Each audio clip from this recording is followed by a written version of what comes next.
Waa la yaabay tii ku dhacday Manchester City. 4-1 ayaa madaxa laga soo galiyay Sporting caaway madaxa ay furatay. Caaway kooxo badan ayaa madaxa laga soo galay, hase ahaatee Man City ka mid ayay ahayd. 4 daqiiqo ee kulanka ugu horeysay Foden ayaa ka dhaliyay, hase ahaatee 4 gool ayaa lagu bedelay, taas oo wada comeback la yiri, lana la yaabay. Man City maysa qalmin inay sidaan loo galo, hase ahaatee boodboodkii Pep ayaa dhalay ee maxaan ka qaban karnaa.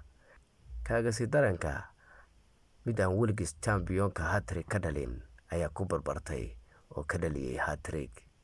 Kulan sidiisaba waalan ayuu ahaa. 3 penalty ayaa la dhigay.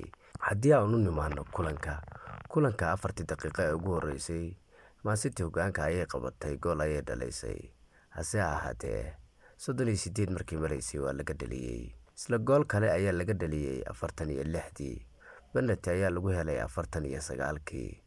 Man City penalty heshay, hase ahaatee ay ka faa'iideysan weysay. Penalty kale ayaa lagu helay dhamaadkii ciyaarta, waa laga dhaliyay. Sidaas ayaana 4-1 lagu soo garaacay, taasoo dhammaan reer Man City aan farxad gelin. War Sporting hambalyo iyo intii u gambar dhigatay kulankan ee Man City ku adkeynaysay. Runtii Man City waayaheedii gabagabo ayaa loo arkaa, walow aan hal kulan lagu saadaalin karin, hase ahaatee waxaa soo gaartay guuldaradii labaad oo xiriir ah.